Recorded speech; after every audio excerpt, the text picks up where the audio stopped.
Alright, so in this stream I kinda lied. There is both Yuri and Yaoi included, but it is like 90% Yuri, so who cares? And also, by the way, here are your trigger warnings for a lot of different stuff, ranging from violent death to sad death to some pretty traumatic stuff. And some of these are just objectively problematic, because that's just how they do it in manga and anime for some reason. But I will start at the most safe for work stuff, and then work my way up to the more not safe for work stuff. So, here's your warning. Enjoy the rest of the video. I have written down every single thing that I know that I've seen. Let me count just how many things I have written down. 29, 30, 31, 32, 33, 34. I've written down 34 different things. 34 different things for me to talk about. This is going to be a long stream. I'll talk about everything, like, decently briefly, because I will be spoiling things, do not get me wrong. I will definitely be spoiling things about these Yuris, but I will try to not go too in-depth into them, so that way, you know, anyone who wants to check them out can still get plenty out of it.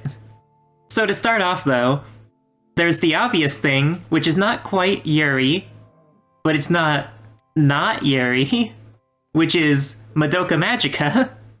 So, like, spoilers for the last movie, which was, what was that? Rebellion? Madoka Magica Rebellion. Yeah, that one just, like, straight up confirms that it is gay.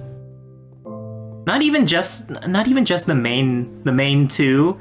Like, there's plenty of gay characters in Madoka Magica, because for one, there's Homura and Madoka.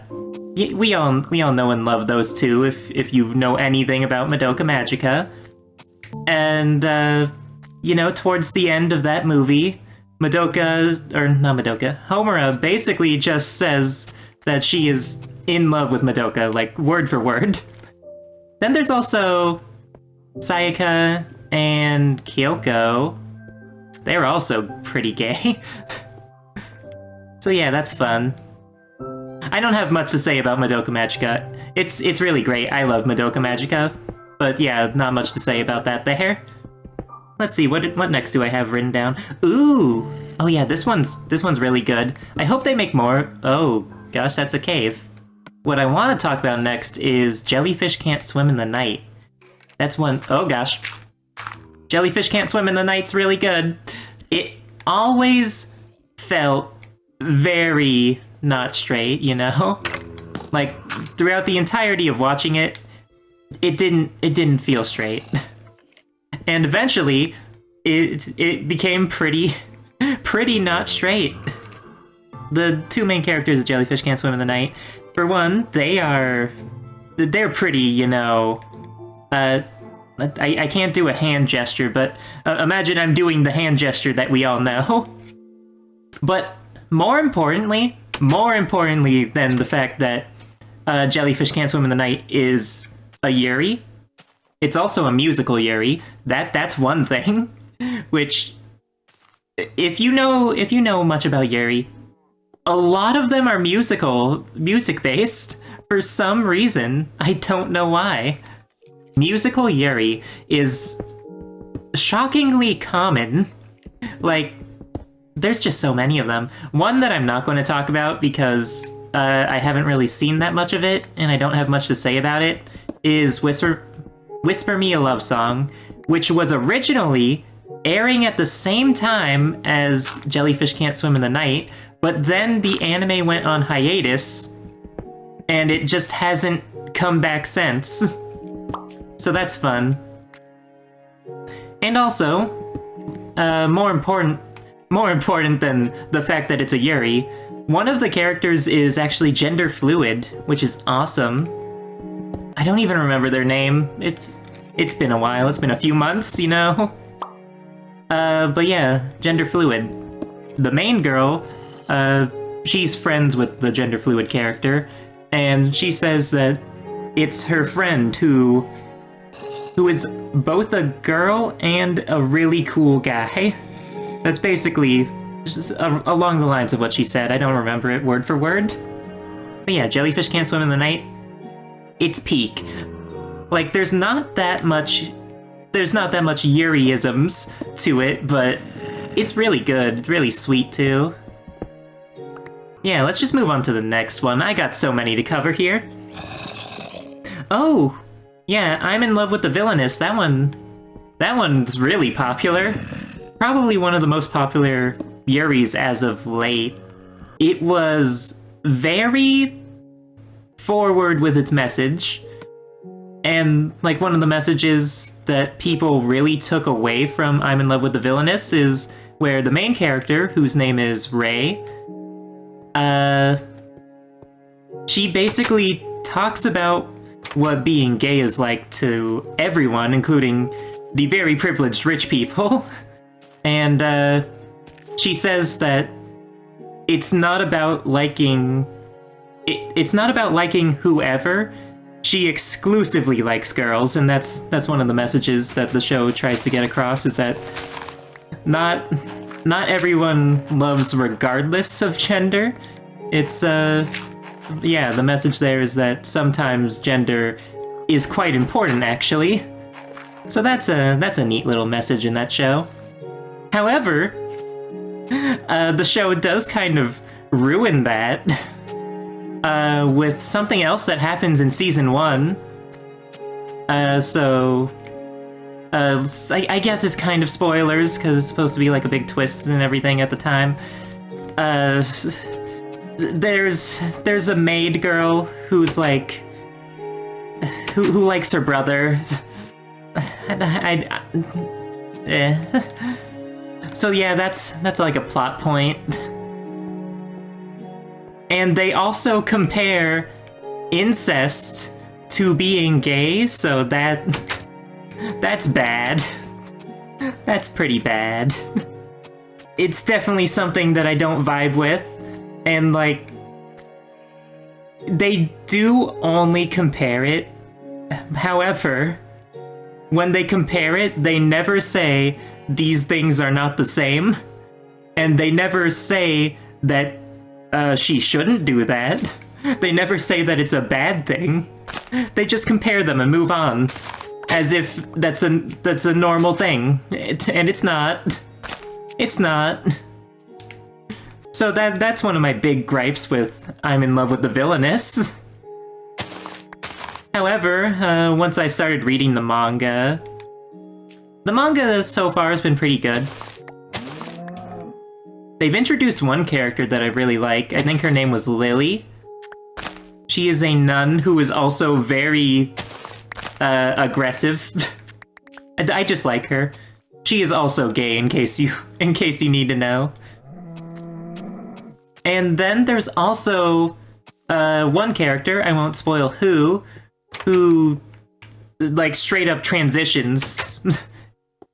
Like, not like straight up, but yeah, she transitions. It's kind of backwards, but also not. But they do have like a fix for that, because there's this one show, like, what is it called? The Orville, which is made by Seth MacFarlane, who is like just an incredibly transphobic person. And every time that he tries to write something in one of his shows about transitioning, it's always transphobic.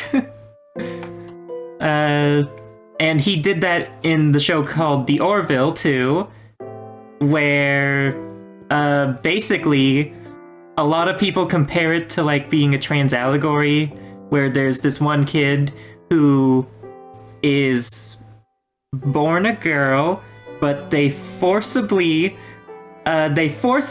do a surgery on the child to make the child a boy, because there are only boys in that culture or whatever. And I feel like you should see the problem at this point. It's the entire rhetoric that people try to make about transgender surgeries for minors. And I don't get how people compare that compare that to like a trans allegory, it's the complete opposite. It's like writing a straw man. As I was saying, in I'm in Love with the Villainess, however, they kind of avoid that whole issue of like making it look like a reverse transgender allegory, an anti-trans thing, because they have an actual trans character who they compare the character's transition to, because it's an isekai.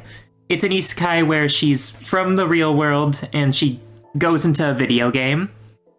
So, in her real life, she actually knew someone who was transgender, a trans guy in fact, which, you know, that's something you don't see very often in media.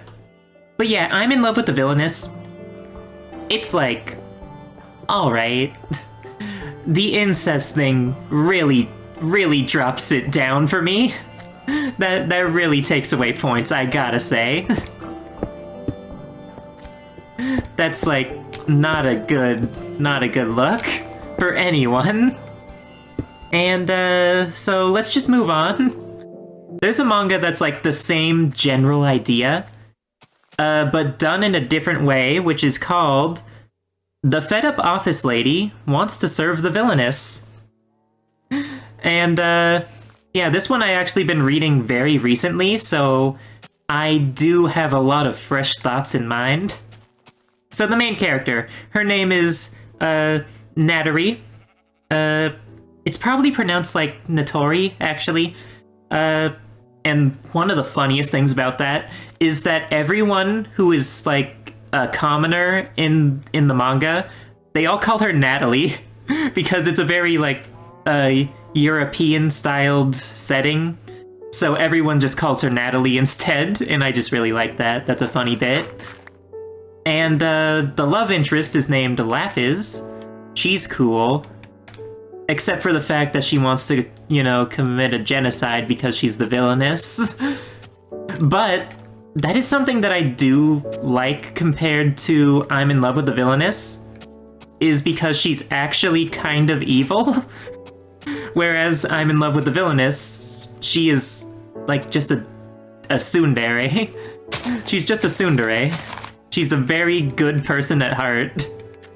She's like kind of pro-gay and pro-civil rights in I'm in Love with the Villainess. But Lapis in The Fed Up Office Lady, she just wants to kill every commoner in existence. Which is not a good thing. The main character knows that it's not a good thing. And in fact, she doesn't even like the villainess at first. She's actually... her favorite character is the protagonist. But she ends up being summoned by the villainess and becomes her familiar, which is an interesting way to start the story. And basically, what Natori does, she says that she has the power to see the future because she had recently gotten fired from her job for a very stupid reason. And when she gets isekai'd, she's basically offered a job by Lapis, so she's very thankful for that and she wants to be useful. And since she played the video game that they're in a whole bunch, she just says that she can see the future because she knows most of the plot. And the protagonist, you know, her favorite character, also falls in love with her. So that's cool. It's a love triangle. I don't dislike love triangles. Of course, they can be very bad at times. For instance, look at The Legend of Korra and Voltron. I think both of those were written by the same person. But yeah, they had terrible, terrible romance. They give love triangles a bad name. In I'm in Love with the Villainess, she has superpowers because she basically reincarnates as the protagonist, but in Fed Up Office Lady, she is a normal person without any magic, so it's quite fun. It's just a slice of life. It's very entertaining. And there is an overarching plot, such as, you know, Notori trying to stop Lapis from committing genocide. That's a thing. And part of the reason that she wants to do that is because she also doesn't want Lapis to die, because in the game, normally, she would get killed by one of the other characters when she tries to do that. So she doesn't want her to get killed, so that way she can keep her job security. But also because she's really dense and does not realize that she likes her. But yeah, I really like Fed Up Office Lady. It's really good. It's not over, it's still continuing. I did not include a lot of the ones that I'm currently reading in the list because that would add like 30 more. And also because I don't know the entire stories yet, but Fed Up Office Lady is pretty good. It's a good read. I hope that one gets an anime. But the next one, Lilies, Voice, and Werewind. No wait, there is no and. It's Lilies, Voice, Werewind. That title is complete nonsense. I know where Lilies and Voice comes from because the main character works in like audio engineering and stuff and likes to sing a bit. And also she likes to go out and see lilies and stuff. However, I don't know what Werewind is supposed to mean, and the title is still just word garbage. The main girl, Matoi, she is basically a closeted lesbian, because at first she thinks that she is Arrow Ace, and then she meets a girl and realizes that was completely wrong. She literally calls herself Arrow Ace, by the way. They use the word Arrow Ace in the manga. It's really cool. And she meets this one girl whose name is Yuriko. And she meets her like right before she goes to Japan Tokyo, because she lives in the countryside and she's going to Tokyo for college. And she meets her, and then before she goes to college, she tries to tell her, basically, really subtly, which, you know, that's a defining characteristic of a lesbian, fictional or not. I guess that's not true for every fictional and or not fictional lesbian, because some of them can be quite bold. That goes for people in general, but it's funnier if I say it like that. Basically, Yuriko tells her that she's not interested in that sort of stuff because she is actually Arrow Ace. She's not just like unsure or questioning like Matoi was. She's like just actually Arrow Ace. But she does like in quotation marks, she does like Matoi, and she really likes being friends with her. However, there is no romance going on between them. But it does continue on after she moves to college, because she comes to visit and stuff still. And she also has a roommate in college, or not a roommate, she has a friend in college, who is... Yeah, she's gay. She's gay. And she's basically trying to flirt with Matoi the entire time. She is not subtle at all. Not subtle at all. And she's actually like... And I did really like her character, but she does some problematic stuff. I'm going to be honest. I don't remember her name, but I did like her. Mostly because I identify with her.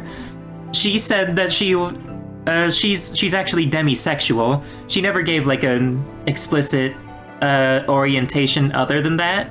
So she does like girls.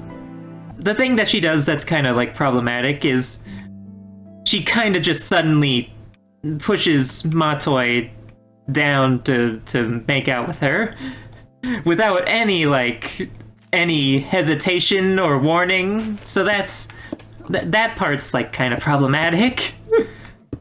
However, she's really chill about being turned down.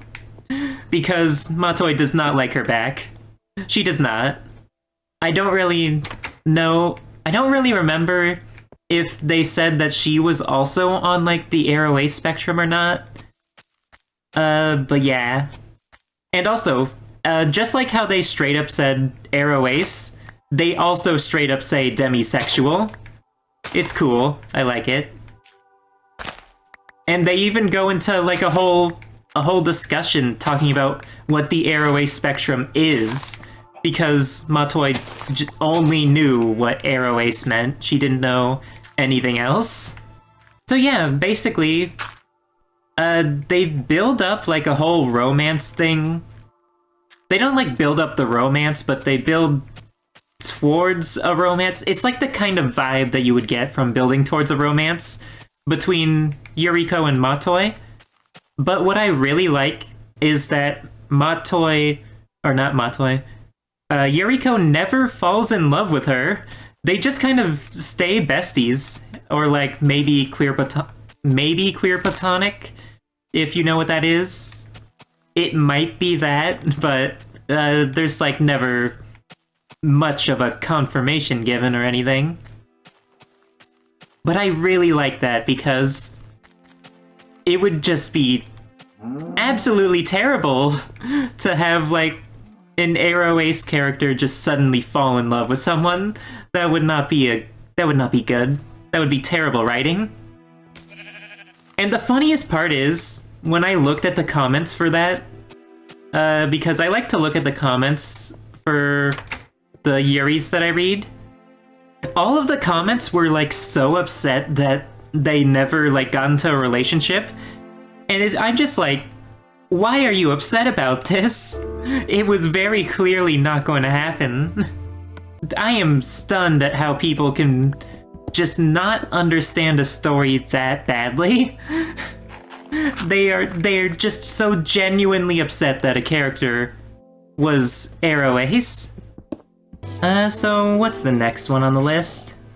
This one was pretty forgettable, I'm not gonna lie. Very forgettable. It is called, Shoujo Manga Protagonist Ex-Rival-san.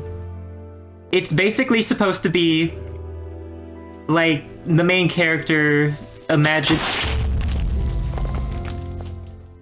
But yeah, the main character, she basically just imagines herself being in a shoujo manga, which is like, you know, a typical romance, a typical straight romance, I should say, because she's crushing on this one guy who is her senpai, you know, very, very stereotypical.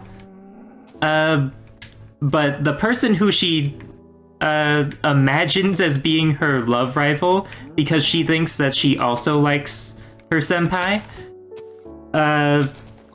she actually likes her and is very awkward about showing affection. So she thinks that she hates her, which is, you know, it's very funny. It's obviously a comedy, you know, not a very serious story.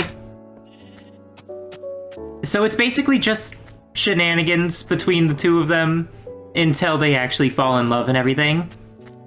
It's still very much a fun read. But moving on. Not much else to say. Oh, this one's really good. This one's one of the highest rated ones, which is called I Can't Say No to the Lonely Girl, which is about the titular lonely girl and the main character. The main character's name is Ayaka, and she's basically like a star student. She's really smart and everything, except for her one flaw, which is that she's terrible at taking tests because the pressure just gets to her. So basically, she fails a test to get into the school that she wanted to, so her teacher offers her a special deal, which honestly, it sounds like from the story that she's not supposed to be doing that sort of thing, but she does it anyways. And the deal is that she goes and gets this person who has been absent from school for a long time to show back up to class. And she does that for the purpose of, you know, trying to get a recommendation to her preferred school. So basically, that's how the plot starts. And the other girl, the lonely girl, I should say, whose name is Sora, she basically holds that against the main character for some time. Because she's just like, oh, yeah, I know why you're doing this. I'll come to school, but you gotta do stuff for me in exchange. And, like, at first that sounds like she's not that great of a person, but she's actually really chill.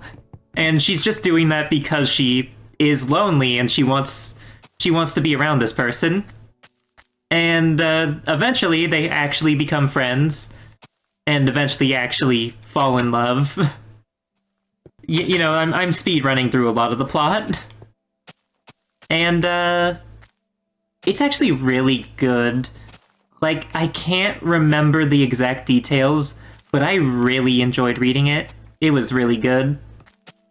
And also, I think it was her mom.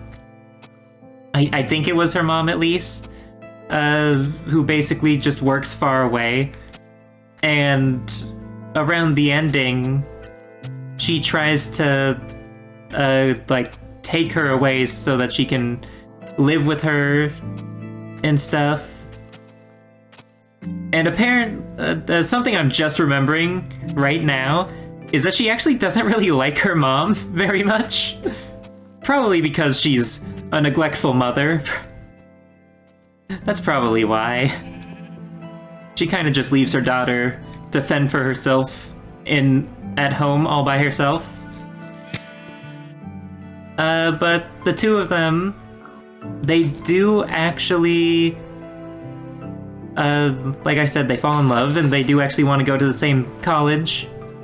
And Sora, she wants to not rely on her mom for that. So I think her mom might have even offered to help her with college, but she turned her down? I don't remember. Yeah, let's move on to the next one. Oh, Pages in Search of a Bookmark. This is safe for work. I know you might be questioning why I need to open up with that. But there is some stuff that might be hard to handle. It's like possibly triggering. So basically, a trigger warning for death, I guess. Basically, there's this girl who is in like, I think she's in her 3rd year of middle school, and she knows this one girl who works at the library, who she likes to always visit because she likes reading books and stuff. And she always goes to visit her. She's like a 2nd year in high school, I think it was. Just like slightly older. Just a... I guess it's not slightly, that's more like... No, I think she was a 2nd year when she got into high school, so she's only like a year above her? I don't know. But yeah. She likes her, and basically, once she actually does get to enroll in high school, when she, you know, comes around to the enrollment period, she goes to talk to her in the high school, and she's just like a completely different person. She looks the same and everything, but she's very mean to her, whereas she used to be nice, and just doesn't want to be around her, it seems like. And, by the way, the main girl who I've been talking about, her name is... I'm going to assume that I wrote the O weirdly. I'm going to assume that's an O, and that it's Chitose. Probably Chitose. She's still persistent. She still wants to, like, talk to her again and see if she can, you know, get things going off on a better foot. She tries to talk to her again, and she's much more chill this time around. She's actually like, yeah, I'm sorry about that. I'm sorry, I just wanted to... I think she said that she wanted to push her away or something. I don't know if she gave a reason. But basically, yeah. And as the story goes on, things don't seem quite right because she still behaves like really differently, and she doesn't even like books. Does not even like books, whereas before she worked in the library. And main character also has like a childhood best friend who is also in love with her. That's important, relatively important, because, you know, another love triangle. Yuri's do better love triangles than most things, I'm going to be honest. And yeah, her best friend hears something, some sort of like gossip about the girl, and she wants to tell her friend, but she doesn't for some reason. And so when they're out on a date together, yes, they go on a date together, there's this one doctor lady who comes up to her and says, "What the heck do you think you're doing?" Because she was actually dressing up as her sister, her dead sister, her dead twin sister. That's the twist. She was dressing up as her dead twin sister. And I did say there would be spoilers, okay? I did say there would be spoilers. And the reason why the other lady pointed this out is because she was the doctor for her sister before, you know, she died. So basically, the sister died over the summer. I don't remember what the sister's name was, but the girl who she's actually been talking to is named Ayaka. Another Ayaka. Funny. So yeah, she's just been dressing up as her sister because she wanted to make people feel like normal, I guess. The way I'm putting it is not as well put as in the manga. It's still not a healthy coping mechanism either way, but still. And the wildest thing about it, she actually fell in love with her. They both fell in love with each other, even though she already fell in love with the sister, and basically did not even grieve her after she learned of the fact that she died. Which, like, it's fine, I guess, if they didn't want to put in, like, a grieving arc for her. But it felt weird how she just, like, pretty quickly fell in love with her. I got over it, though. Like, I can accept it that they fell in love with each other, you know? The sister, Ayaka, she was not very happy about the fact that she fell in love with her. But also she didn't feel very remorseful about it either. I don't want her to feel badly about who she likes, but she was unnaturally okay with everything. I don't know. Fun stuff. Fun stuff. I did actually enjoy it. It was kind of short, too. It was kind of short. Oh yeah, and the childhood friend also says something kind of messed up. I was rooting for her until she said it, but yeah, what she said was pretty messed up. I'm not going to say what exactly, but it was like just a brief moment. Let's move on to Doughnuts Under a Crescent Moon. Honestly, I did like Doughnuts Under a Crescent Moon, but I don't remember that much about it. The main character's name is Uno. That's a fun name. She basically has a really bad dating life because she does not realize that she likes girls. She's been trying to date boys, and every time she tries to go with it, she ends up feeling really bad about it because she does not like them back or anything, and she doesn't understand what to do about that. So that's a pretty cool plot, you know? It's a more info on the experience and everything. And so basically, once she starts falling in love with the other girl, who is her workmate, actually. Her name is Asahi. She starts to understand a bit more. Not immediately, though. Definitely not immediately. And yeah, like, I don't have that much to say about this one, actually. It's good. It's definitely good. But, like, I don't know what to say. Go read it or something. Oh, this one's a webtoon. This one is a webtoon that I actually liked and followed for a really long time, I think. Maybe not really long, but for a while. Until it eventually, you know, ended. Which is called Friends with Benefits. And this one is actually not a Yuri. Remember when I said that I lied at the start? Yeah, this one's not a Yuri. The main character is gender fluid, and he's like mask-leaning, and his name is Eri, and he's just like he's a cool dude. He's also asexual. Not aro though, because he does like dating people.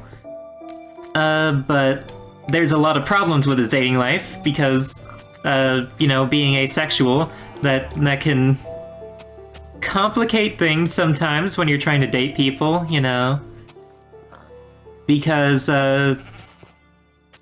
like, he goes onto dating sites and stuff, but then it's always like, because he's, like, femme-presenting, people always try to just match him for hookups and stuff at first. And he clearly doesn't like that. And, kind of like with the last one, Doughnuts Under a Crescent Moon, like how the main character there was dating guys because she wanted to, you know, she wanted to, like, kind of live a conformative life. let's put it like that. She wanted to live a conformative life. Eri tries to conform with the whole situation around being asexual, and clearly that doesn't end well. But eventually he meets a guy named, what was his name? Taemin. This is a webtoon, by the way, so yeah, there's going to be a lot of names from other cultures like that. Because webtoons are not like mangas and stuff, they're more of, what are they called? A lot of them are manhwa, which are basically like manga, except they come from places like Korea and China. Specifically those two places, I think. So basically they hit it off, but Taemin does not really get the whole flirting thing, because it turns out that he is, like, I think he was demi-romantic, and also probably asexual. I don't really remember. It's been a long time. So yeah, he had some troubles understanding all that himself. And it was mostly a slice of life. And the reason it's called Friends with Benefits is partly ironically, I'm sure, and the other part, because friendship was the real benefit all along.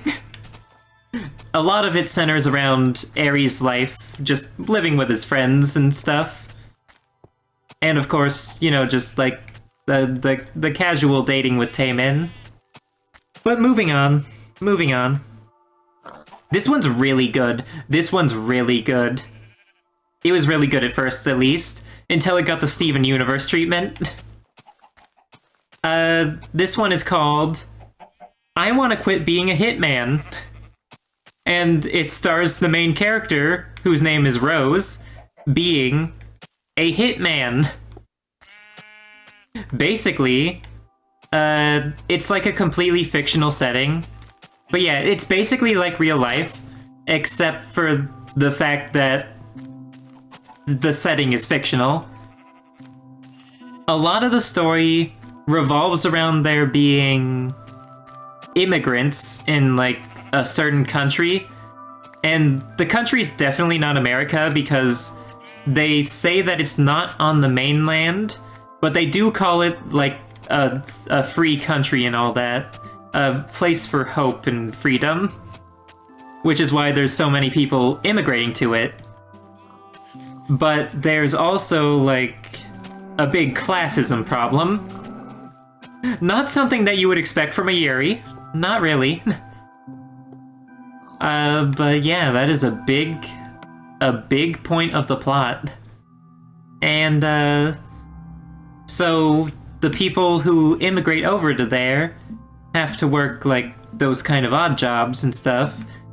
So yeah, Rose works as a hitman. She basically kills people in very subtle ways, trying to make it look like they're accidental deaths. Because her job is to, like, kill criminals, so that way, the criminals are other people who have immigrated to this island, and her job is to kill them, so that way there are less criminals making them look bad. That's basically the idea, which is crazy, but anyways, she doesn't like the job, but she does it because she was like ex-military, which is something they just very quickly gloss over. And she wants to quit being a hitman because, for one, she doesn't really like working the job, and two, she wants to live a normal life with her girlfriend. Her girlfriend's name is, I think it was Barika. No idea where in the world that name's supposed to come from. Russia, maybe? But yeah. And another thing about Rose, when she's going to get ready for a date with Barika, she actually goes to a confessional in the church that is, like, nearby. And, because she hates the idea of killing people like she does, so she always goes to confess her sins, and it's always to the same priest, coincidentally. I don't know how. And the priest, of course, he's a very faithful guy, so he does keep the confidentiality of the confessional, but he's also just like, oh my gosh, there is a psychopath who's going around killing people and telling me about how she's killing these people. But yeah, the priest, he's basically like a noir detective in a way, which makes the plot really interesting. And what really makes the plot even better is the fact that he is Barika's dad. So a lot of the plot revolves around them, like, not knowing who they are. It's kind of like Death Note in a way. The daughter's like, oh yeah, I'm going out on a date. And then he's like, why don't you tell me about your boyfriend or something sometime? And she's just like, yeah, boyfriend. Because her dad's a priest, so she's just like, I don't think I want to tell him about this. And Barika also does not know that that Rose is a hitman. She does not know. So a lot of the plot does, as I said, revolve around them, like, trying to unravel the mystery that's going on there. It's really fun. And the action is really good. A few people die. Rose is really good at killing people. She's also good at not killing people, though. And, you know, reconnaissance work. Then there's also another pair, because apparently there is a secret part of the church which is very militaristic, because they had like the same upbringing as the people who run the Hitman Association. The guy who runs the church has the same... He came from the same place as the person who runs the Hitman organization, and they basically have the same goal, but they want to go about it in different ways. The priest way being a violent revolution with guns, and the association's way being very quietly through assassination. Both sides are not really good, and it is acknowledged that both sides are not good. The guy who runs the church, he gives the dad some very secret information that he stole from the Hitman organization. Basically, once Rose and the dad start getting into contact because of the whole thing with Barika, because Rose eventually finds out the dad's identity, and she wants to talk to him about stuff. No, wait. No, the funny thing is that she doesn't know that it is Barika's dad. She just knows that he works at the church, because she's given a mission to kill the people at the church, and she wants to just tell him to get out of town, because she knows that he is the priest that she's always confessing the fact that she's murdering people to, and she likes him.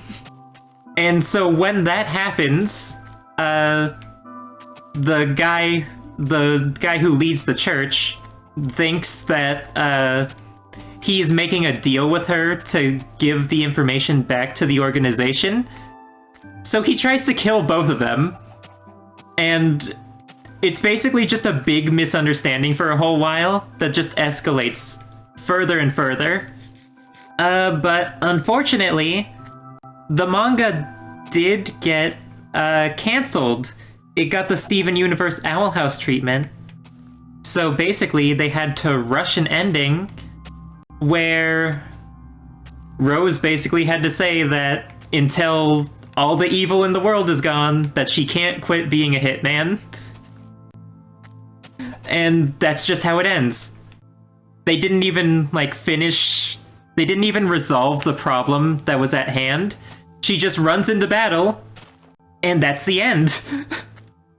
Yeah, that was disappointing, but it was really good up until that point. I did like it. The next one is also not a Yuri, but there are girls in it. This one is called Love Me for Who I Am, and it is incredible. It is incredible. I love this one. Because the main character, his name is Tetsu, but the main character is not important. I'm going to be honest, the main character is not important.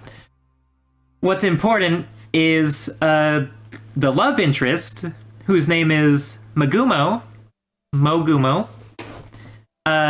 They are non-binary. They are agender. So the plot mostly revolves around gender orientation rather than sexual orientation, which is really fun. The way it starts is a big misunderstanding because Tetsu, the main character, his sister runs a maid cafe, which is a cross-dressing cafe specifically, and he invites what was it again? He invites Mogumo to come work there, and Magumo's just like, oh my gosh, I really want to work at a maid cafe, that sounds fun. Except he never said that it was a cross-dressing maid cafe, and Magumo's just like... Magumo's just very upset because they are not cross-dressing, they are just non-binary. And so his sister has to explain to him how that works. But then they come to the... Then they eventually come to the conclusion that, you know what, maybe this doesn't have to be a cross-dressing cafe. Maybe it can just be a very gender-queer cafe.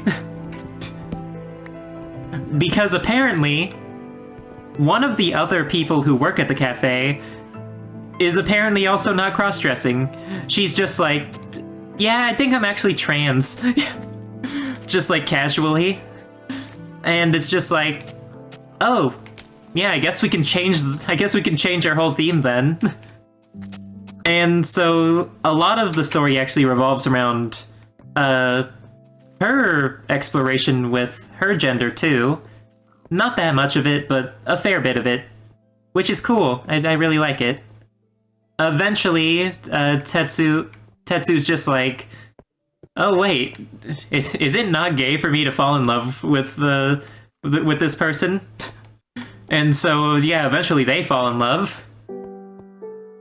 And, something that I do find distasteful, I don't know if it's either the Japanese language, the original manga, or the translator, but they always call Magumo by he, him pronouns, despite the fact that they very clearly make out the fact that Magumo is non-binary. And not a boy or a girl. They explicitly say that many times. So I'm very disappointed at the fact that they never use, like, gender-neutral pronouns, but I don't know if that's something that the Japanese language just doesn't really have. I don't know. I don't know Japanese. However, when I was talking about Tetsu's sister, the one who owns the cafe, she is actually also transgender. So yeah, there's a really sweet moment in the manga where he's just like, you know, maybe I should be calling you sister. And she's like really happy about that because he was low-key kind of transphobic and always called her brother. But eventually he came around. And a lot of the plot also revolves around Magumo's family just not being quite accepting. It's mostly the dad, but the dad comes around. And what's it? Oh yeah, Magumo also has a sister. And the sister is like kind of a tomboy, you know? And the dad's just like, what the heck is wrong with you? Because he's got his own problems. He's got his own problems. You're all for non-binary people using whatever pronouns, but they definitely weren't that galaxy brain when writing that. Yeah. The dad's just like, oh, so you wanna be like your brother. I'm just saying brother because that's what the dad said. I don't enjoy saying that. Because she wants to do, like, sports and stuff, and he's just like, but you're a girl. And eventually they give him, like, this whole reason for why he's like this, being that, he wanted to try and have, like, a traditional family or something, but eventually he realizes that he was being a jerk, I guess. So, yeah, there's that. The mom was pretty cool, though. Like, at first... Well, actually, at first, she was just like, oh yeah, I don't care if you wear a skirt. She said, like, no one cares, you're a child. And then eventually, when Magumo, like, grows older, it's just like... She's just, like, kinda... when the dad starts getting more upset about it, and when, like, other parents start calling Magumo names and stuff, I think that was how it went down. She's just like, she kind of regrets it, But then later down the line, she comes back around, and she even has like this kind of queer parenting children's book, which is adorable. That's actually a really nice thing. Because she wanted to understand things better, which is nice. But yeah, that's Love Me for Who I Am. Really good. It is tagged as boys love, but I have come to realize that it's probably not tagged boys love because of Magumo and Tetsu. It's probably tagged that because it's actually a spin-off of a doujin that is about it's about one of the people who work at the cafe and his boyfriend, and they are also in the manga, so I think that's probably why it's tagged as boys love. So, you know, that part I can overlook. So moving on, this one, remember when I said that some of these were going to be problematic because Japan, for some reason, just likes doing that? You can get this from the title, that this one's going to be a little bit problematic. And thus, I was picked up by my boss's daughter. And we have the main character, who is Nagashima. She's 30. She is middle-aged. And the daughter, named Kazuha, who is, I believe, in high school. So yeah, if you ignore that, it's a fun enough story. You kind of have to learn to ignore those things when you watch anime, because, oh boy. Basically, the manga starts with, another trigger warning for this one, I guess. It starts with the girl, basically, she's been fired from her job, so she's planning to jump off a bridge. And before she does that, they play it off as a big joke, which is crazy, where the boss's daughter just comes around and says, "Hey, don't do that, you dork."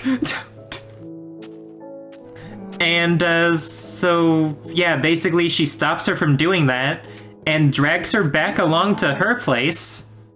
Kazuha brings Nagashima, the 30-year-old, reminding you, 30-year-old, brings her back to her place and basically keeps her as a house pet. She doesn't say that, but basically she just wants to have someone around because her dad keeps her locked up with 2 bodyguards, since he doesn't want her getting to like the outside world and stuff. She doesn't want, he's very overprotective of her, basically, because there's been people that have tried to kidnap her before. He's a very rich man. The pet thing is more of what Nagashima, was that her name? Yeah, Nagashima. That's more of how Nagashima perceives it as, not the daughter, I think. I could be misremembering. That could be exactly how she perceived it. And basically, she says, "I will pay you to live with me, and that will be your job." And what the boss is doing, or not the boss, what the company is doing, they actually say that they'll agree to give her job back if she can find dirt on the boss through the daughter, because they suspect that the daughter is not actually related to him and that she's like some sort of illegitimate child or something. So they want that dirt on the guy, so that way they can one-up him or something. So basically, she's working reconnaissance, but she's also very bad at that and does kind of enjoy just living with her. But she doesn't want to do that. She wants to have her job because her terrible mom. She has a terrible mom, by the way, who takes all of her money and gambles it on pachinko machines. Specifically pachinko machines, I think. And her mom basically just drilled the idea into her head that she has to work a job and earn money to support her family. And they never address that, by the way. They never address that. In fact, when she goes to call her mom, she's just like, what do you mean that you have things that you want to do in your life? Go make money. So that's something. It's very much a comedy. It's very much not meant to be taken too seriously, but still crazy. There was another one of these, by the way, that did also have an age gap. Right. I'm in love with the Villainess, and the fed-up office lady wants to serve the Villainess. Both of those are isekais, and both of those are middle-aged women that get isekai'd into a plot that has a bunch of teenagers in high school, so that's problematic. At least in I'm in love with the Villainess, she gets reincarnated as a teenager, so I guess that's better, but not really. So yeah, let's move on. Oh, this one I really like. The title's a little questionable, but this one is Still Sick. Which is of course another Yuri. And it features Shimizu. I'm going to say Shimizu. There's this one girl who's basically like the manager of a code development branch for like a tech company. She just mostly manages people and does a little bit of her own debugging of code and stuff. That's not too important. But her hobby is writing Dojin Yuri fanfictions, which honestly, she's so based for that. And then the other girl is Miyakawa. Miyakawa, who is another person who works at her office, but works in like a different branch and everything. So they kind of know each other. And basically it starts with Miyakawa showing up to a convention and going up to Shimizu's stand where she's selling all of her Yuri dojins, and she's incredibly embarrassed about that for obvious reasons. Someone from her work found out that she draws gay fanfiction as a hobby. We love a loser girl with a ridiculous self-indulgent hobby. That's literally the case, though. It's for pure self-indulgence. She does it because it's her favorite ships and no one else will draw them, so she draws them. That is her entire explanation. I love it. Yeah, she shows up at the convention and she's just like, oh yeah, that's cool. What you do is cool. I know nothing about manga and anime. I'm a very normal person and I don't indulge in this weirdo nonsense. And she says it very similarly to that. She says it very innocently, but it comes off as incredibly passive-aggressive. And the funniest part is that it is passive-aggressive, as you later learn in the story. It turns out that all of Miyakawa's personality, it was completely fictional. She completely was just playing it up because eventually Shimizu finds out that she actually used to professionally write manga, but she quit because she got like burnt out on it and everything. And then from that point on in the story, she's just a complete jerk. She's just a complete jerk from then out. Like, she has her nice moments, but her personality is just like, she is just a jerk. So yeah, the plot basically revolves around them healing her trauma around how she used to write manga. But she didn't... It feels wrong to call it trauma, because she just had a really strict editor who believed that she could do better, I guess. You know, that sort of deal. So let's move on to the next Yuri. What is the next one that I have written down? Oh, the next one is not Yuri. The next one is, Caramel Honey, which is... It was only like 5 chapters long. And the title may sound a little out there, but basically, it's about this boy named Ayato and a delinquent named Horiguchi. And the thing about Ayato is so ridiculous. He has this thing where when he takes off his glasses, everyone just finds him incredibly attractive. Including guys, of course. But the thing about Horiguchi is that he likes him regardless of whether or not his glasses are on. So that's the entire romance. That is their entire romance. Oh yeah, and something else about Caramel Honey. This is... we are starting to near the more not safe for work ones. We are starting to get to that point. So, you know, anyone who's, like, a little too young to be here, don't be here.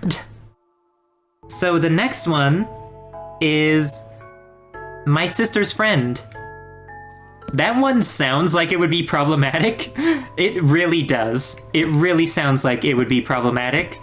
But surprisingly, it is not. It's about a girl named Noriko, who is the little sister, and Kyoko, who is the titular sister's friend. The little sister knows that... She already knows that her sister and Kyoko have stopped being friends for a while, but she doesn't know why. So she starts hanging out with Kyoko, and she really likes hanging out with her. She really, really likes hanging out with her. And she ends up giving her lots of gifts whenever she stays over because, gosh, I am so bad with names. Because Noriko, she always finds stuff of interest in Kyoko's room. So she's just like, oh wow, that's so cool, I want that. And then she's just like, yeah, sure. Yeah, have it. And then it's like, eventually, when her sister notices all these things like piling up in her room, she's just like, get rid of that stuff. I don't want to see it because those are the gifts that I gave to her. Because, yeah, there was a romance between, Kyoko and the sister.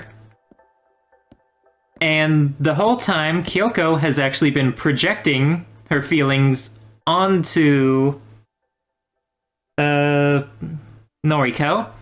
She's been projecting her feelings onto Noriko the entire time. And she takes things a little too far once and almost kisses her. There's a very big age gap, by the way. But she realizes that she should not do that and does not do it. Which is better than I can say for some characters in anime and manga. And yeah, eventually they all just go their separate ways because Kyoko was still yearning for the sister, despite the fact that she was married. And the sister did actually like Kyoko back, but she's married and she does love her husband. They just never got their feelings across to each other soon enough. So that's where a lot of that drama comes from. And the little sister, I already forgot her name again, Noriko, she moves on too. She's just like, yeah, what happened was pretty messed up. Yeah, that wasn't a good thing. And I also probably shouldn't treat people like that way in the future, too. Because she realized... I think she realizes that she was kind of treating someone like that. So, yeah, it was a good lesson. It was a story that was mainly revolving around just being a lesson for people, like a cautionary tale. And the funny thing about it, the same way as people were upset with Lily's voice Werewind, they were upset about that one where the Arrow Ace character never fell in love with the main character. People were upset about the fact that there was no romance that went anywhere in this one. Those people are creeps. They wanted this girl that was like, I don't know, 8, maybe 10 years age difference. They wanted her to fall in to have a relationship with the other one. That's so weird. Why are people like that? The next one is another webtoon, which ended like last year, I think. Or maybe the year before that, I don't know. But it's a really popular one. Gay people love this one. It's called Mage and the Demon Queen. Or no, there is no the. It's just Mage and Demon Queen. The story is basically treated like how an isekai treats a video game world, except it's not an isekai. Although there are characters who did get isekai'd into it because it's supposed to be very heavily a parody, which is really funny. And so yeah, the main character, her name is Mallory, and the Demon Queen is Queen Velverosa. And Velverosa, oh my gosh, Velverosa. Let's just say that she's very tall and muscular. Anyways. Yeah, the story starts with Mallory just, she really likes Velverosa, and I cannot blame her. And she's like the strongest mage at her adventuring school. So she goes every day to challenge Velverosa to a battle and say that if she wins, that she gets her hand in marriage. And Velverosa's quite frankly annoyed at that because she doesn't really believe her for obvious reasons. Another reason is because there's like a huge like race thing between monsters and humans, with humans being very bad towards the monsters. And if I didn't mention it, by the way, Velverosa, Demon Queen, she's a dragon lady. And yeah. I'm trying to think about things other than the fact that she is a tall, muscular dragon lady. I think Vel might have been bi too. I'm not sure. Mallory was definitely gay though. Mallory was definitely just a lesbian. There was also kind of a love triangle in this one too, because the princess really likes Mallory. Also, the princess is trans, by the way. So that's fun. I like her. She's cool. That's actually how I found out about the webtoon too, because I saw like a screenshot on like a meme page or something, I think, where it was just like, oh hey, I didn't know that the prince had a sister. Oh no, that's me. and it was really funny, and I think that's what got me into the webtoon. Mage and Demon Queen is great, and the ending was pretty good too. It obviously like cranked things up, but it never like betrayed the fact that it was supposed to be a parody, you know? Like sometimes parodies just take themselves way too seriously towards the end, and it just feels jarring. Because that's not the story that you signed up for. But yeah, let's move on. Oh, this one does not have an English title, so you get to listen to me struggle to read it. Suki koso, Momo, no Jouzu nare. So yeah. This one's not Yuri either. This one's just gay. This one's yaoi. But what I can offer you instead of Yuri is the fact that the main love interest is a femboy, so there's that. The main guy, his name is So, and the femboy is named Momo. Momoi. I don't know how to say it. I think it's Momoi. And so basically, Momoi is kind of estranged from his family. That's basically how it starts, because, like, so his sister's just like, hey, go pick up this guy for me, because he's going to be living with us from now on. And then he's just like, sure, okay. Like, as soon as they meet, So is just like, why is this boy so pretty? And anyways, yeah. Actually, I don't think that he knew he was a boy at first. Yeah, he did not know that he was a boy at first. So, you know, stereotypical shenanigans there. It's like, whatever. I don't really care for that kind of trope, but it's not harmful, I guess. You find out more about his situation and the fact that, like, his dad, who is also a femboy, by the way, his dad is also a femboy. Not by choice. Born to be a martial artist master, but forced to be a femboy. That's basically the plot. His dad runs like a martial artist thing, and he wants his son to be manly man, but, you know, he likes wearing dresses and stuff. And it's not even just that he likes wearing dresses. He, for some reason, is allergic to pants. Like, if he tries putting on pants instead of a skirt, he just passes out. He just hates it that much that he passes out. It's crazy. Honestly, that's like the entire plot, though. I mean, it's a slice of life, so of course there's plenty of fluff in between. So, you know, there are like bathroom scenes. They don't show anything, but they're incredibly suggestive. That is something I forgot to mention about Mage and Demon Queen. Mage and Demon Queen literally has... Okay, so, like, I need to preface this first. It's like a video game. When you die, you can get revived at the church. So there's literally a part of the story where Velverosa has sex so hard with Mallory that she dies. That's literally a main plot point that is relevant to the story. It is so wild.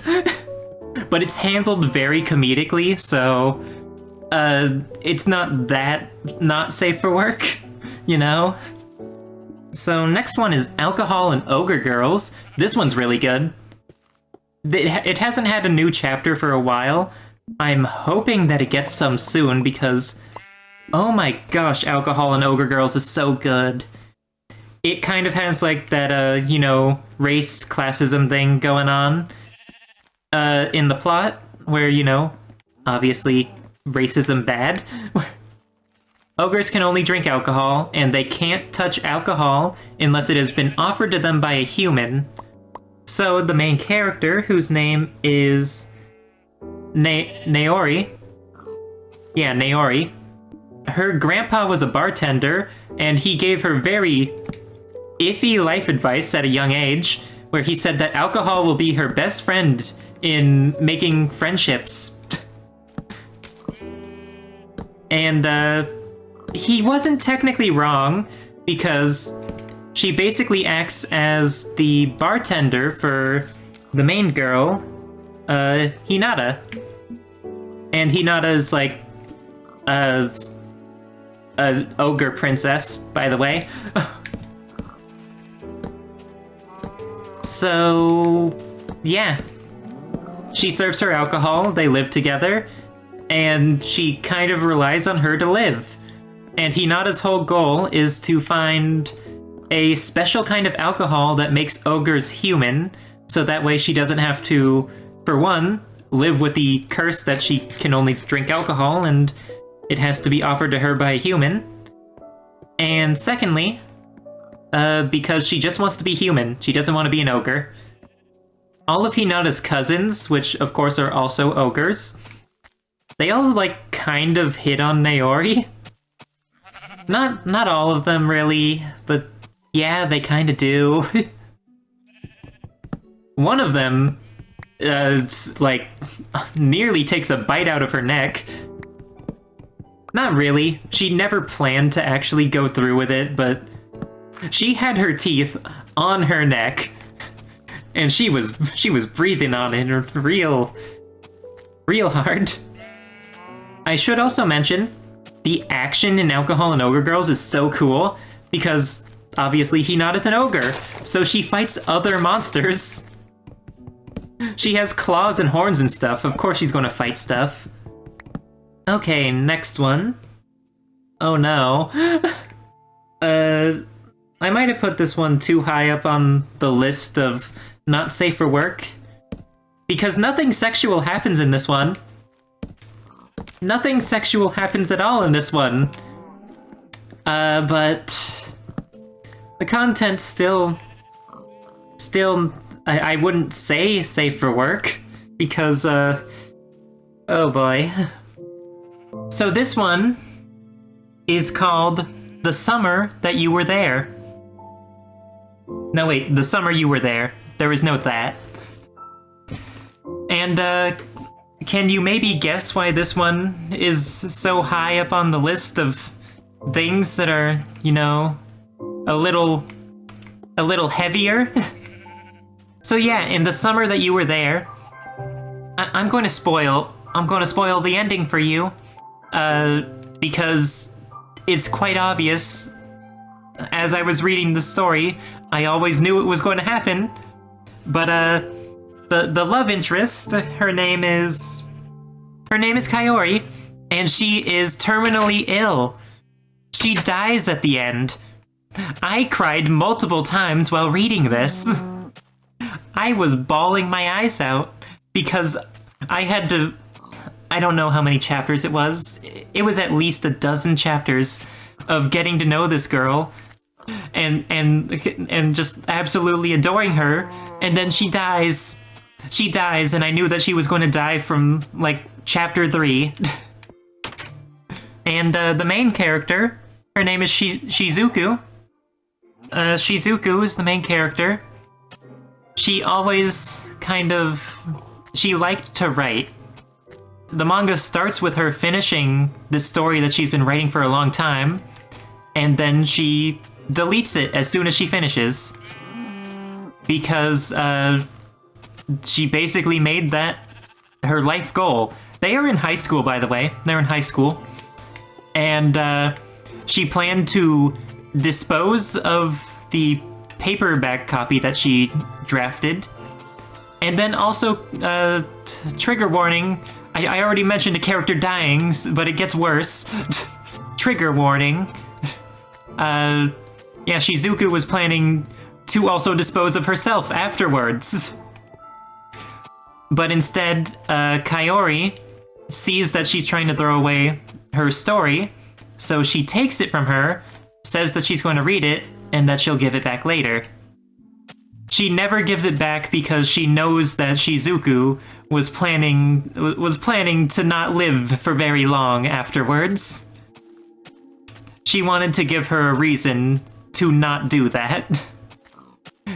And the reason she did that is because she both really loves her writing, and also, she knows that she's going to die soon, and she wants to do something with her life. Which is really sad. It's really sad.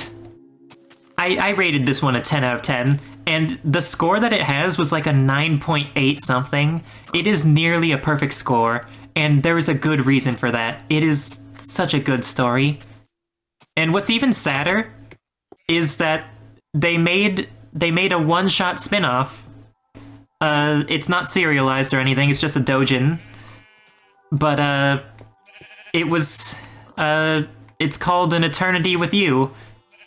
I need to calm down for a second. I'm going to start crying. And it's about her,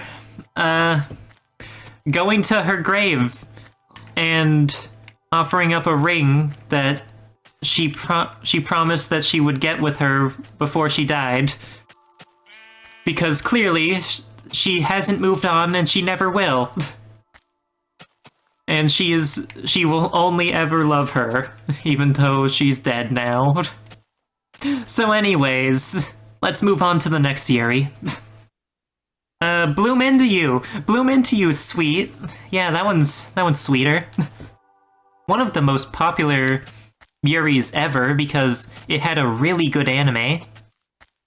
It stars the main character, whose name is Yu, and Yu believes that she does not experience attraction to people. She also believes she's Aro Ace. That has been a common theme, surprisingly, in these Yuri mangas. Eventually, she finds out that the student council president, whose name is Nanami, she finds out that she also feels that way. However, while Yu is working through her feelings and Nanami is watching her do that, she falls in love with her just right then and there. Just right then and there. Nanami falls in love with Yu. Yu does not fall in love with Nanami. And, she does care for Nanami. And she wants to learn to experience love. So she basically goes along with whatever Nanami says. So they do lots of kissing and stuff.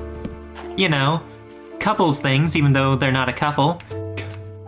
Eventually, Yu does fall in love with Nanami, but Nanami does not want Yu to fall in love with her because, you remember, I guess you weren't all here when I was talking about Pages in Search of a Bookmark. Nanami's sister is dead. So, yeah. She basically wants to impersonate her sister so that way she can fulfill her role in life and stuff. And, yeah. She doesn't want anyone to fall in love with her because she hates herself for, you know, not being her sister and everything, I guess. I wrote down the names of each character with, like, a short, like, 3-word description next to them so that I know which one's which. And for Nanami, I wrote, Nanami needs therapy. And yeah, that's basically her character. She needs therapy.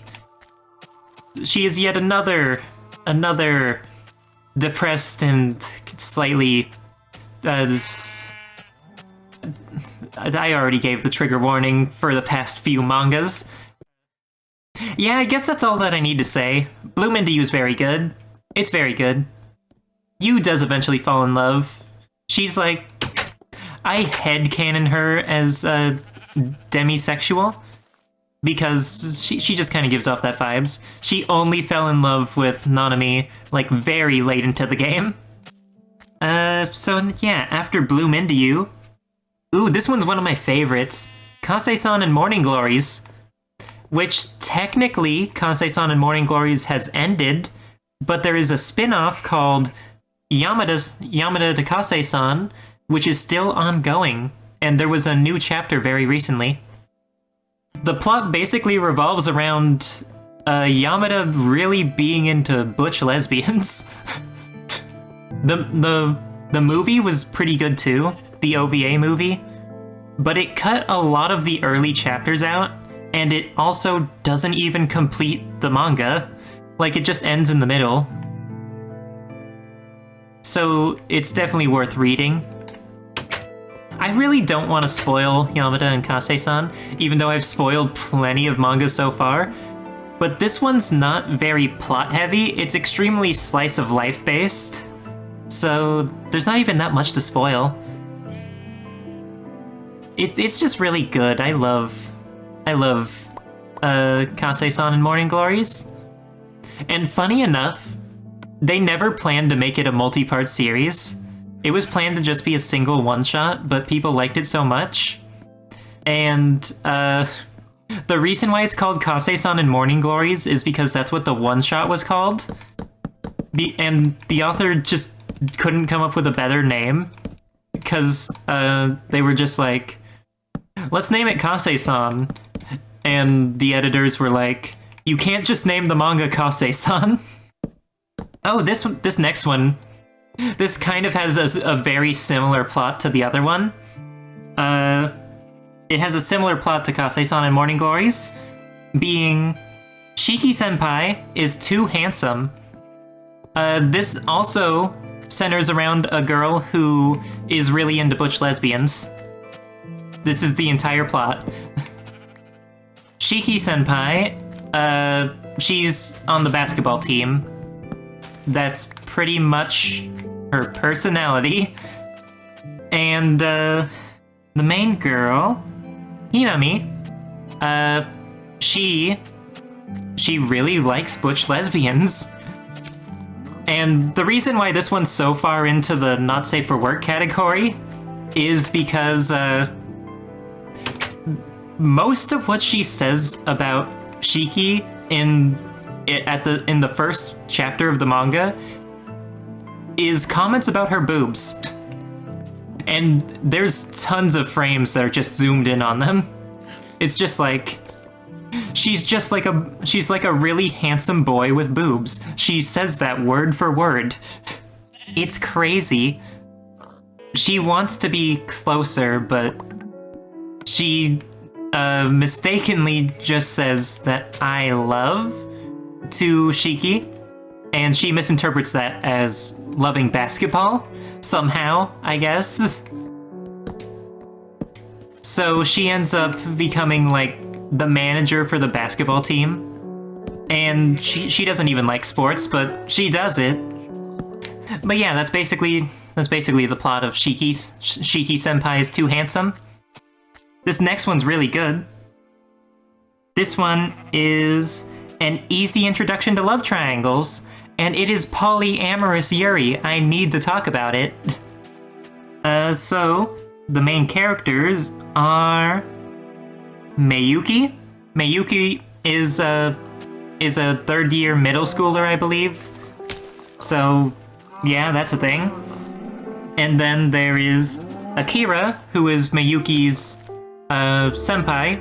They played basketball together in middle school, and then, you know, she graduated, went on to high school. And then there's Rin, a friend of Akira. And what's it? Words. She's a very smart kind of person, you know. Akira is also smart, but still. So Rin fell in love with Akira, and she's liked her for like a long time. So she plans to get into the same high school, despite the fact that she has really low grades, and in Japan you have to take tests to get into high schools, I guess. So yeah. She has really low grades, so she asks... What's her face? Oh wait. And I think I've been saying Mayuki and Rin in the wrong order. Mayuki is the middle schooler that likes Akira. And Rin, she helps tutor Mayuki because Mayuki just happened to find her one day, and yeah, they get to know each other that way, and by coincidence, her mom hires her as a tutor. So that's cool. And so she starts tutoring her on how to get into the high school, pass the entrance exam and everything. And Rin says that she will do anything for her because Rin, like, kind of likes Mayuki. And, Mayuki, keep in mind, this is on the latter half of the not safe for work stuff. Mayuki tells her that she should help teach her how to kiss. because she really wants to be good at it by the time that she starts dating Akira. Which is really stupid reasoning, but alright. It's fine, I guess. It's just really goofy. So yeah, they are in a love triangle. And also, Akira likes Rin. And by the way, Rin is like definitively poly the entire story. She has always liked multiple people, and she felt ostracized because of it, because not everyone is, you know, down for polyamorous relationships. And, yeah, Rin is poly. Akira is not poly at first. And eventually when she finds out that Rin has been doing that sort of stuff with the person that she's supposed to be tutoring, she gets really upset about it and just like, yeah, maybe you shouldn't be doing that. Partly because it's unprofessional, mostly because I don't want you to be doing that. Honestly, Akira's kind of a jerk. I don't know. I don't know. Yeah, Mayuki is also okay with polyamorous people. She doesn't see the problem with that. She thinks that she would be down for that, and that's part of the reason why Rin fell in love with her. Because, you know, she's down for polyamory. Eventually, when Akira finds out that it was Mayuki who was the student, the one being tutored, she gets very aggressive towards Mayuki, even though Mayuki just only ever expresses love towards her. And the funniest thing, I'm not advocating for this kind of writing, but it's just like, what the heck? Where like Mayuki, she has to have Akira start teaching her because there's subjects that Rin can't teach her, so they take turns teaching her. And there was some sort of reason for why she had to take on all of the teaching responsibilities. I don't really remember why. And Mayuki's just like, okay, so does that mean that you're also going to teach me how to kiss? And the reason she's saying that is not because she's oblivious, it's because she obviously just wants to kiss her. That's the whole reason why she's been practicing. And then Rin is just, for some reason she agrees. I don't know why. And she's just like, wait a second, why is this girl better at kissing than I am? The manga definitely gets weird. Not like too bad weird, but it's definitely too weird for a lot of people, I'm sure. Definitely too weird for a lot of people. So let's move on to... Oh, Run Away With Me, Girl. Yeah, this one, a little bit not safe for work. There's some sexual content, but then there's more violent content, which is what makes it not safe for work. It's about these two lesbians. They are named Maki and Midori. And once they graduated high school, Midori broke up with Maki because they were dating while they were in high school. And she says, yeah, it was fun while it lasted, but we gotta grow up sometime, because that's like a thing that happens a lot in anime and manga. You know, the whole comp het thing. And that's a thing that happens in real life, but specifically in that way, that is very common in anime and manga. Yeah. Eventually they meet up, like, years later. And Midori has married a guy, and she is pregnant. She is expecting a child. But the thing is, her husband is a terrible human being.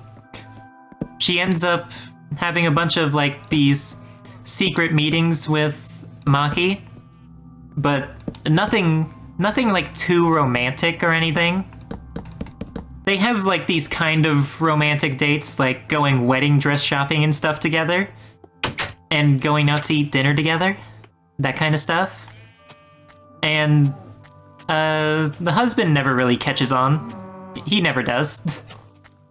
So yeah, the husband is a womanizer. He is extremely misogynistic. He's a terrible, terrible guy. Yeah, he's also abusive.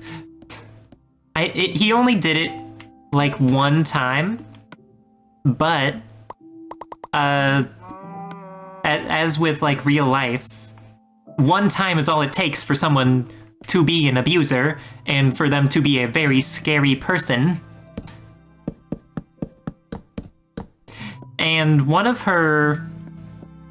his work colleagues actually likes him. So when she notices that she's going on dates with a girl, she tries to expose her, and the husband's clearly upset about that. So eventually, as the title suggests, they run away together. And without spoiling too much, they do eventually come back and resolve things. Runaway with Me Girl was pretty good. Oh, here's Last Summer Vacation. This one's kind of similar to The Summer You Were There, but not quite. It goes in a very different direction. The reason why this one's so far into the not safe for work category is because it starts with the main love interest murdering a guy. There's lots of blood. And basically, it's a very short manga about how this one girl, who's very quiet in the class, her name, Umino. She's a very quiet student, and she's neglected by her parents. Her parents are technically around, but they're also not around. They do not raise her or watch her. And I think they're also divorced. And then the other girl, Mizuki, however, is very upbeat and cheerful, and people view her as perfect. And she tends to her sick mother. However, Umino did catch her coming out of a car covered in blood, holding a knife, and the car had a dead body in it. But you know what?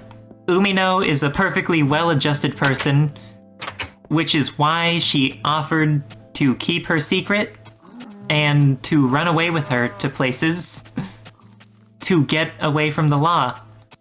At first, she was a little hesitant at being complicit with a crime, but then she was just all on board with getting her away from it, getting her away from all the responsibilities of murdering someone. There does need to be another trigger warning for sexual violence this time. Trigger warning for that. Trigger warning. The reason why, what was her name? The reason why Mizuki killed that guy is because her mom told her to. Her sick mom. And, she did it because not exactly her mom told her to. Her mom just said that she wanted that guy dead. Because, she liked him, and he was rejecting all of her advances. And she had even assaulted him. But yeah, the mom was a terrible person. That's all you really need to know. And yeah, they do run away. And the brother of the guy that she killed eventually comes around and says, hey, you need to kind of face the law. I'm really upset with you. And eventually he says that, oh yeah, my brother's not dead. He barely survived, despite the fact that he was found a day later after suffering multiple stab wounds in the middle of a forest. But yeah, Last Summer Vacation. A good thriller. Very short though. An Absurd Relationship. This one's going to go by very quickly. So the main character, her name is Emmy. She's pretty self-centered and unempathetic, honestly. Then there's Tanada, who like sort of likes her, and then once she realizes they sort of have a thing together and yada yada, they go out, and that's most of the manga. Like I said, it's very easy to describe it. It's still a good read. Like the length of my descriptions say nothing as to how good the mangas are. And here's this next one. This is the one right before we get into the very not safe for work ones. This one is called Even If It Was Just Once, I Regret It. And there's the main character who is named Kazuka, and she is currently out of work.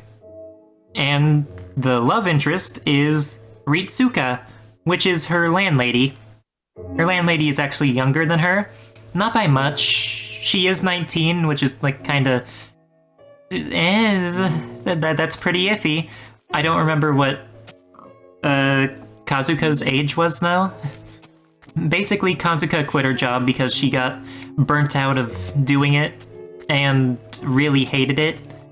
But now she doesn't have enough money to make rent. And so one time while she was drunk, the landlady came in, landlady Ritsuka. She came over, and this is the first panel of the manga where she says, if you can't pay me, then make it up to me by having sex with me. And yeah, that's how it starts. And they wake up the next morning in bed, and of course, Kazuka doesn't really remember most of it because she was drunk. And Ritsuka remembers all of it. So there's a clear thing going on there that's problematic. For one, she was drunk. For two, she's her landlord. The landlady says that she will give her like this little punch card thing, and for the time that they're living together, every time that Kazuka does a favor for her, she will check off one of the punch card things, and once they're all punched off, she will no longer owe her rent. And that's basically most of the plot. So yeah, she's not really cool with the idea of having sex to pay off her rent. But eventually she comes around to the idea. But Shizuku, on the other hand, is like, you know what? We're not doing this. I'm just gonna fill out one of the boxes for you. I'm just gonna give you that one. Because she's just happy being around her. And eventually, I guess in a way to make it not seem as bad, it turns out when Shizuku says that she can have sex with her to pay off the rent, she was joking. She was joking, but Kazuka took it seriously because she was drunk. So, like, whatever, I guess. Sure. But yeah, that's even if it was just once, I regret it. That's the main gist of it. But now we move on to the ones that are actually super not safe for work. The first one, I think you can get from the title why this one is in this category.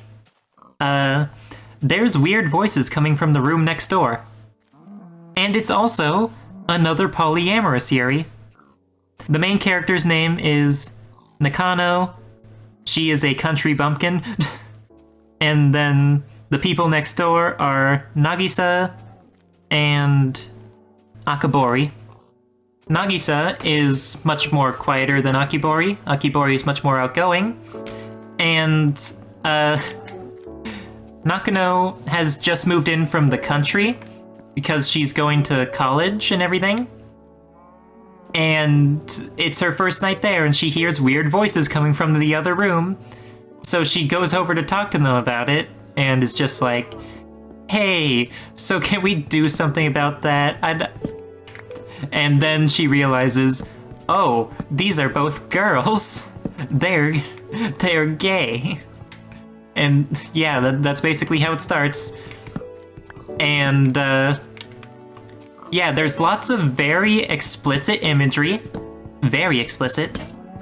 As, you know, the polyamorous couple are constantly making moves on Nakano. They're constantly making moves on her. She also has a friend at college who is hard crushing on her. And then also another girl who just randomly joins in the mix eventually. But in the end, they only do the throuple. They ended off with a throuple. Nothing less, nothing more. Oh no, this one... Yeah, this one's extremely problematic. This one's bad. This one's bad. Making progress on Yuri before the deadline.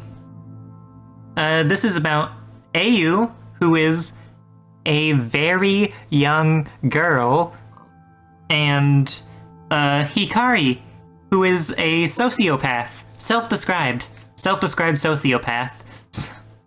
Hikari, she is a manga writer who comes from a rich family. She does not care about other people's problems because she's rich. And also, she's never been interested in romance or anything. However, she is interested in keeping Ayu just in her life. That's what she's interested in, so she calls that love.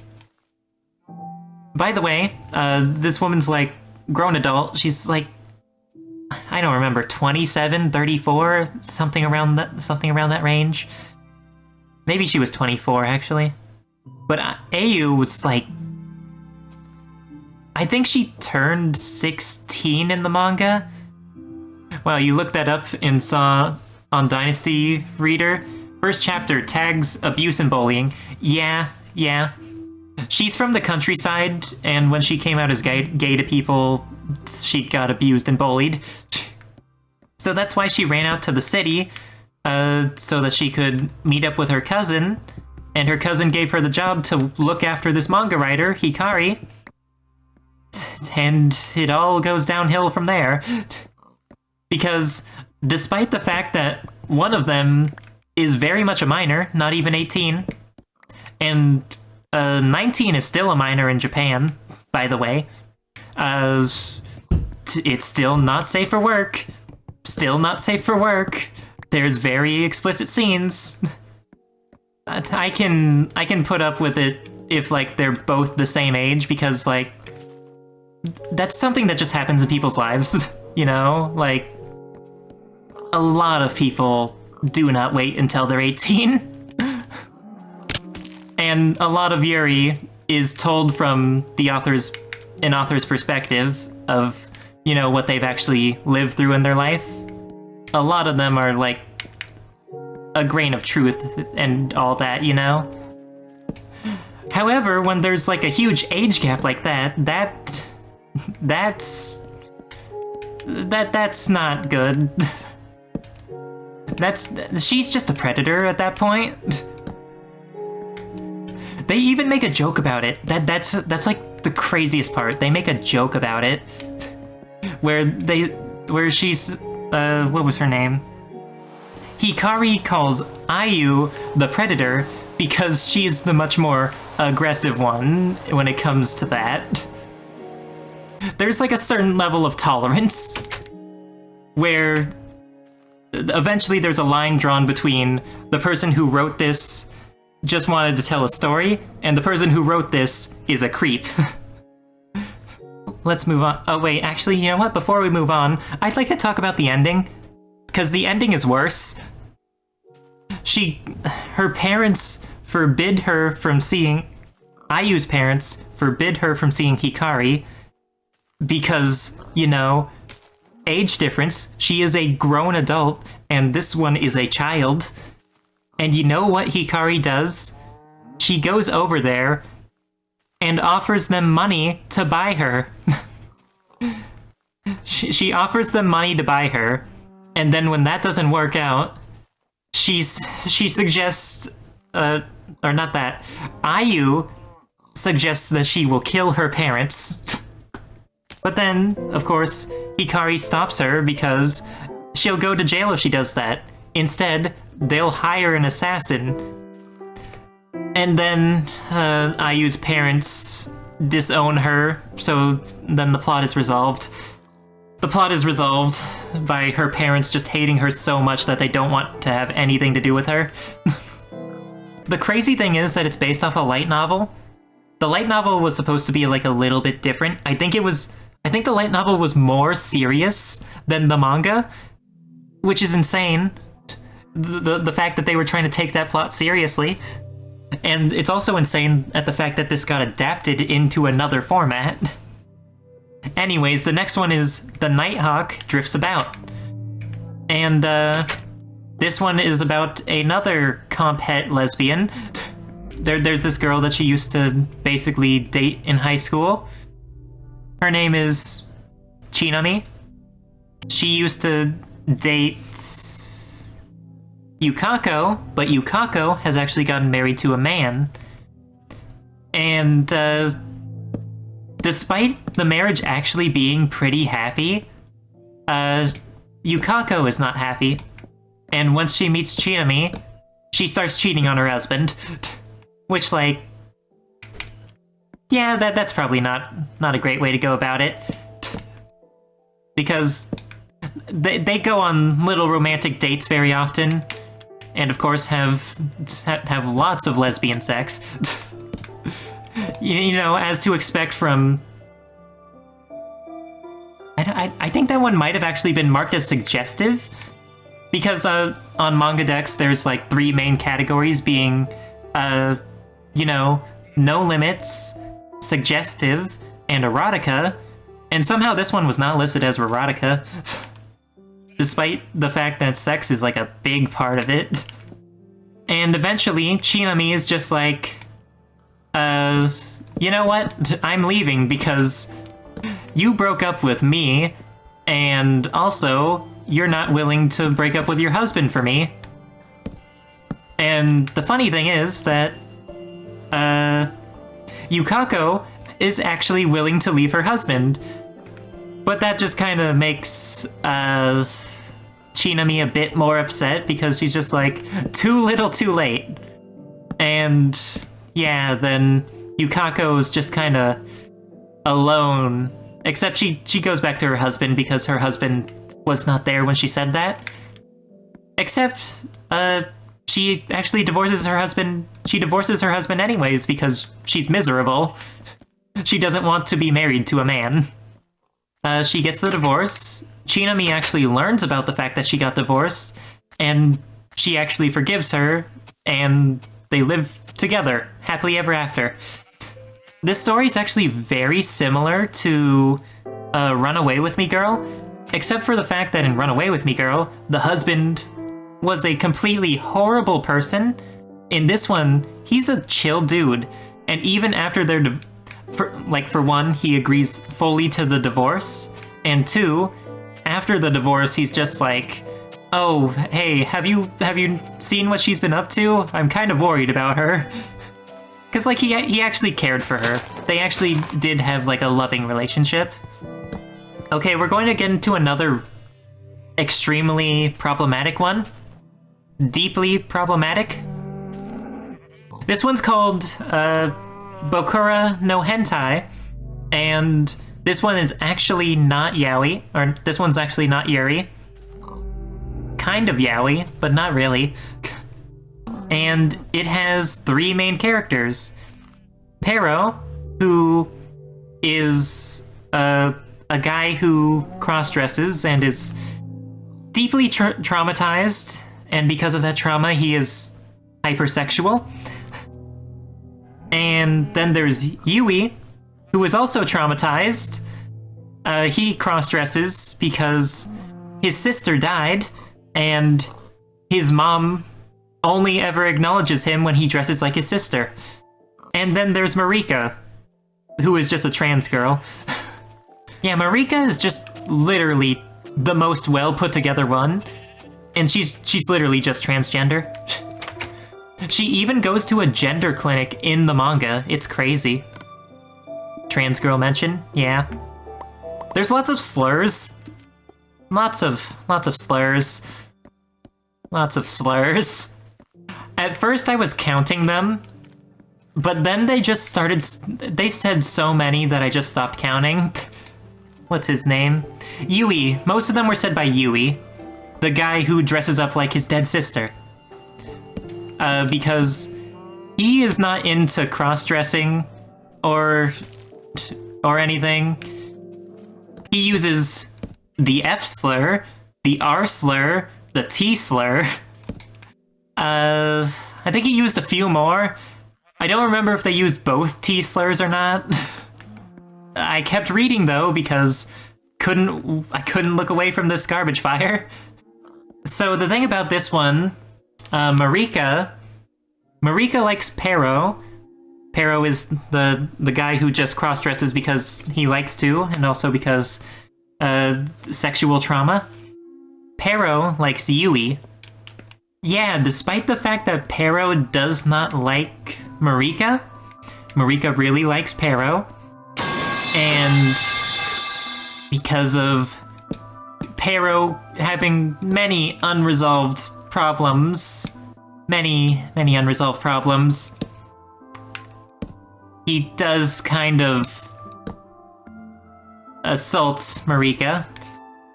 Believe it or not, there is a good reason for why this manga is so deeply problematic. I'll get to it in a bit. There is actually a good reason somehow.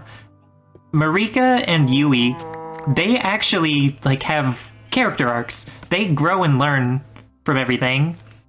But Pero kind of has growth where he confronts his abuser, one of them, because he had two abusers in his childhood. They're all children, by the way. They're all in around high school age. But even younger than that, like elementary school age and middle school age, Pero had two abusers.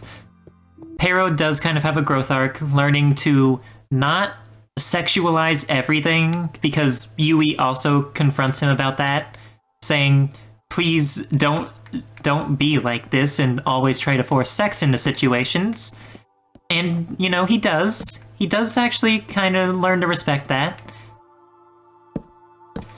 However, in a one-shot spin-off, there's actually a part of it where Pero just straight up goes back to doing the same stuff as he used to do. He just completely reverted to his ways after a time skip when they've all graduated. And what's even worse is that one shot centers around him and how his trauma has actually not healed, because he tries to tell his mom about the fact that one of his abusers existed, because the person who abused him was a family friend, and also he died in a car accident. So when he tries to tell his mom about it, she's just like, don't you dare tell me about that. I don't want to think about it. So it's just that entire one-shot spin-off is about how things never improved for him. That's absolutely maniacal. But I did say that there is kind of a good reason for why the author is like this. You see, the author wrote a autobiography. If you don't know what an autobiography is, it's a book based off of true events. Well, it wasn't an autobiography, it was a semi-autobiography. So it was a fictional character, but the events were based on her real life experiences. And her life is worse than Pero's. She was abused physically, sexually, emotionally, and just so much more stuff. And a lot of it reflects Pero's character. So once I finished reading that, I was just thinking that it makes so much more sense why they can't let this character be happy and why they can't just write a happier story is because they did not live a happy life. Obviously, trauma does not justify doing bad things, but it's a story about a character doing bad things, which is kind of like a form of venting, so I can understand why they wrote this story. Oh, this one's always a fun one to read, because I don't know, I just like watching I like watching the situation get worse as time goes on. Yeah, I'm not going to enjoy saying the title of this one because it has a word that I just genuinely don't like saying, but I will say it because it's in the title, and I don't like the alternative title. Destroy It All and Love Me in Hell. So, this story has Kurumi, who is the protagonist, and Kurumi is like a straight-A student. She does everything that her mom says to do because she just likes to people please. But it's not really that. It's also because her mom is also abusive. Not like physically abusive. Yeah, her mom was very emotionally manipulative. She basically... How should I say this?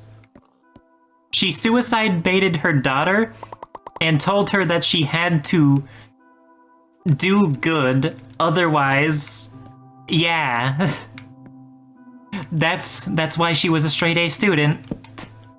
Eventually, she does something that's like would ruin her reputation, she thinks at least, and she does it in front of this other girl named Naoi, and she basically blackmails her and holds that against her. So she tries to get her to do increasingly bad stuff because she actually thinks that she's kind of like her in a way, because nobody did anything for her, so she shouldn't do anything for anyone else, and she should just like get out her stress by doing these crazy things. But yeah, she makes her do things such as stealing, vandalism, and that's really all that she makes her do, but she becomes a lot more sporadic because of it, to the point where she even got into a fight with another girl who was making fun of her. And the crazy thing about this, there's another girl in the manga who is her girlfriend. Her girlfriend is named Kokoro. I think it... or Kokoro? Kuroko? Kuroko. It might have been Kuroko. Yeah, she has a girlfriend, and basically, when that fight broke out, she just ran away, and her girlfriend was too afraid to reach out to her, because her girlfriend only knows her as being a perfect person, whereas Naori knows her to be, quite frankly, a kind of violent person. So the two of them run away and spend a day together, and they get to not safe for work business, and that not safe for work business also involves physically and literally destroying a whole hotel room, like with metal pipes and stuff. And when she gets back to her house, you know how I said that the mom like suicide baited her before? Yeah, when she gets back, she's afraid of what would have happened to her mom, because she thinks that something would have happened to her after she heard that she got into a fight at school and everything. But it turns out that her mom just left. Her mom just left. She went to go stay with her mom and left her daughter in the house all alone by herself. And that was kind of her breaking point. And yeah, she pretty much falls in love with Naori, and she never officially gets to break up with Koroko. I think it was Koroko. I really don't remember. And the crazy thing about that is that Koroko doesn't let her break up with her, because it turns out that her mom gave Koroko the key to their house, so she can come in as she pleases. And what was her name again? When Kurumi doesn't want her there, she refuses to leave.